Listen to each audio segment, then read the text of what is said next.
I just rewatched Life of Pi, and this is one of those movies that gets better the more you think about it. The problem is, if you're expecting a survival adventure, you might walk away disappointed. But if you treat it as a story about faith, grief, and the stories we tell ourselves to survive, it hits a lot harder. Before I get into it, like and follow if you're into movie reviews where we actually say what we think. So the movie is basically about Pi Patel, a teenager whose family's ship sinks in the middle of the Pacific. He ends up stranded on a lifeboat with a Bengal tiger named Richard Parker, and somehow staying alive becomes the easy part. The real question is what the journey is actually trying to tell us. And that's why Life of Pi works most of the time.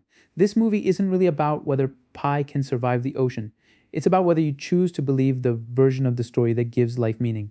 That's the idea carrying the entire film, and it keeps you thinking long after it's over. What really worked for me is Pi himself. He's curious, hopeful, and constantly searching for answers without pretending he has them. His relationship with Richard Parker is also what gives the movie its emotional weight. The tiger isn't just there for danger. Every step of earning its respect mirrors Pi refusing to give up on himself. The ocean scenes are still incredible, whether it's the glowing sea at night, the massive storm, or the peaceful moments where it's just Pi and the endless horizon. The movie knows when to slow down and let the silence do the work. Those moments aren't just pretty, they make you feel how isolated he really is. But this is also where the movie lost me a little. The middle section can feel repetitive. After a while, it's another challenge, another day at sea, another survival problem. It fits the story, but it doesn't always keep the same level of momentum. And because the movie leans so heavily into symbolism, some people are going to connect with it deeply, while others might feel like it's trying a little too hard to be profound.